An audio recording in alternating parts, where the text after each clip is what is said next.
നമസ്കാരം. Welcome to Geetha's ഭക്തി ഗീതം.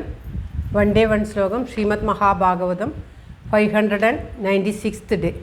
Today 33rd sloka of Pradhamaskandam, 3rd chapter. For details please see the description box. Geetha's ഭക്തി ഗീതം ഒരു ദിവസം ഒരു ശ്ലോകം. ശ്രീമദ് മഹാഭാഗവതം 596 ദിവസം. ഇന്ന് പ്രഥമസ്കന്ധത്തിലെ 3ാമത്തെ അധ്യായത്തിലെ 33ാമത്തെ ശ്ലോകം. ഓം നമോ ഭഗവതേ വാസുദേവായ. ഓം ശ്രീകൃഷ്ണ പരമാത്മനേ നമഃ. ഹരിശ്രീ ഗണപതയേ നമഃ. അവിഘ്നമസ്തു ശ്രീ ഗുരുഭ്യോ നമഃ. ഓം തത്സത്. കൃഷ്ണം നാരായണം വന്ദേ, കൃഷ്ണം വന്ദേ വ്രജപ്രിയം, കൃഷ്ണം ദ്വൈപായനം വന്ദേ, കൃഷ്ണം വന്ദേ ഭൃതാസുതം. ശ്രീപരമാനന്ദനാഥനായ അദ്വൈതദീപമായി, മോക്ഷേഷു വൃന്ദമന്ദാരമായി, കാരുണ്യവാരിധിയായി വിഭൂദേശനാം നാരായണൻ മമ മന്ദത മാറ്റണം. ഓം തത്സത്. ശ്രീമദ് മഹാഭാഗവതം പ്രഥമസ്കന്ധത്തിലെ 3ാമത്തെ അധ്യായത്തിലെ 33ാമത്തെ ശ്ലോകം.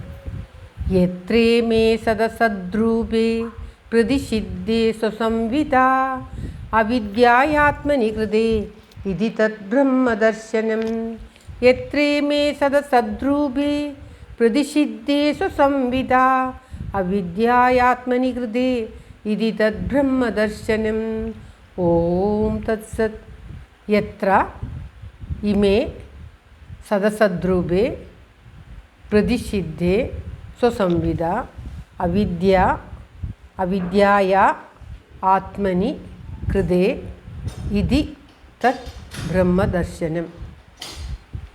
ബ്രഹ്മദർശനം ഇപ്രകാരമാണ് പദം പിരിക്കേണ്ടത്. അർത്ഥം: എത്ര ഏതു സമയത്തിൽ അവിദ്യയാ എന്ന് പറഞ്ഞാൽ അവിദ്യാശക്തിയാൽ ആത്മനി ആത്മാവിൽ കൃതേ കൽപ്പിക്കപ്പെട്ടതായ ഇമേ സദസദ്രൂപേ.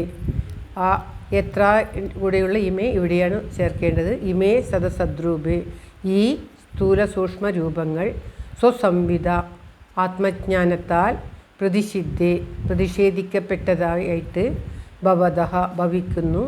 ഇതി എന്ന കാരണത്താൽ അത് ദർശനം ജ്ഞാനരൂപമായ ബ്രഹ്മം തന്നെ. അതായത് എപ്പോഴാണോ ഈ സ്ഥൂലം സൂക്ഷ്മം എന്നുള്ള 2 ഭാവങ്ങൾ ജ്ഞാനത്താൽ നശിക്കുന്നത്, സംവിധ ആത്മജ്ഞാനത്താൽ നശിക്കുന്നത്, അപ്പോൾ ഈ സ്ഥൂല സൂക്ഷ്മങ്ങൾ രൂപങ്ങളൊക്കെ പ്രതിഷേധിക്കപ്പെട്ടവയായി ഭവിക്കുന്നു. അപ്പോൾ തന്നെ ഈ ജീവൻ തൻ്റെ ആത്മസ്വരൂപത്തെ ജ്ഞാനസ്വരൂപമായ ബ്രഹ്മമായി ഭവിക്കുന്നു. ആത്മസ്വരൂപത്തെ അറിഞ്ഞ് ആ ആത്മസ്വരൂപമായി ഭവിക്കുന്നു എന്ന് പറയുകയാണ്. അതായത് ഇരുട്ടത്ത് ഒരു കയറിനെ നാം പാമ്പെന്ന് കരുതി ഭയപ്പെട്ടാൽ എപ്പോൾ പ്രകാശം ഉദിക്കുന്നുവോ, പ്രകാശത്തിൽ നമുക്ക് അത് പാമ്പല്ല കയറാണെന്ന് മനസ്സിലാകുമ്പോൾ ആ ഭയം നശിച്ച് ജ്ഞാനമുണ്ടാകുന്നുവോ, അതേ പ്രകാരം വെളിച്ചത്തിൻ്റെ സഹായത്താൽ അത് പാമ്പല്ല അത് കയറാണ് എന്ന് തോന്നുന്ന ആ ബുദ്ധി എപ്പോൾ പാമ്പെന്ന ബുദ്ധി പെട്ടെന്ന് തന്നെ നശിച്ച് അത് കയറാണെന്നുള്ള ബോധം നമുക്കുണ്ടാകുന്നു. അപ്രകാരം തന്നെ ആത്മജ്ഞാനം ഉദിക്കുമ്പോൾ ഈ സ്ഥൂല സൂക്ഷ്മ രൂപങ്ങളൊന്നുമല്ല ആത്മാവ് എന്ന് മനസ്സിലാക്കി ആ ജീവാത്മാവ് ഇത് തന്നെയാണ് പരമാത്മാവ് എന്നുള്ള സത്യം മനസ്സിലാക്കി ആ പരമാത്മാവിൽ ലയിക്കുന്നു, പരമാത്മാവിനോട് ഒന്നുചേരുന്നു. താൻ തന്നെയാണ് പരമാത്മാവിൻ്റെ അംശം എന്നും മനസ്സിലാക്കുന്നു. ഈ കാണപ്പെടുന്നതും കാണപ്പെടാത്തതുമായിട്ടുള്ള ഈ രൂപങ്ങളൊന്നും തന്നെ യഥാർത്ഥമല്ല, എല്ലാം നശിക്കുന്നവയാണ്. നശിക്കാത്തത് ആ ആത്മസ്വരൂപം മാത്രമേ ഉള്ളൂ. ആ പരമാത്മാവ് മാത്രമേ ഉള്ളൂ എന്ന് മനസ്സിലാക്കി കഴിയുമ്പോൾ നാമും ആ പരമാത്മാവും ഒന്നായിത്തീരുന്നു. ഉണ്ട് എന്ന് തോന്നുന്ന ഒരേ ഒരു വസ്തു നമ്മിൽ ഉള്ള ആ ചൈതന്യമാണ്. ബാക്കിയെല്ലാം നമ്മുടെ പഞ്ചേന്ദ്രിയങ്ങൾ നശിക്കുമ്പോൾ ഇല്ലാതാകുന്നു. പഞ്ചേന്ദ്രിയങ്ങളാണ് നമുക്ക് പലതും ഉണ്ടെന്നും കാണുന്നതും കാണാത്തതുമൊക്കെ ഉണ്ടെന്ന് തോന്നിപ്പിക്കുന്നത്. അപ്പോൾ അതിൽ നിന്നും യഥാർത്ഥ ആത്മജ്ഞാനം ഉദിച്ചാൽ പരമാത്മാവ് മാത്രമേ ഉള്ളൂ. ആ പരമാത്മാവിൻ്റെ അംശം തന്നെയാണ് താനെന്ന് ഉള്ള ബോധം ഉദിക്കും എന്നാണ് ഈ ശ്ലോകത്തിൽ പറയുന്നത്. അവിദ്യയാണ് നമുക്ക് സൂക്ഷ്മം സ്ഥൂലം എന്നുള്ള ഇത് തോന്നിപ്പിക്കുന്നത്. ആ അവിദ്യ ആത്മജ്ഞാനത്താൽ ആ വിദ്യ നശിക്കുമ്പോൾ എല്ലാം ബ്രഹ്മമാണ് എന്നുള്ള ദർശനം ഉണ്ടാകുന്നു എന്നാണ് ഇവിടെ എടുത്തു പറയുന്നത്. ശ്ലോകം ഒരിക്കൽ കൂടി. എത്രേമേ സദസദ്രൂപേ പ്രതിഷിദ്ധേ സ്വസംവിത അവിദ്യായാത്മനി കൃതേ ഇതി തദ്ബ്രഹ്മദർശനം. ഓം തത്സത്. സർവത്ര ഗോവിന്ദനാമസങ്കീർത്തനം. ഗോവിന്ദ ഗോവിന്ദ.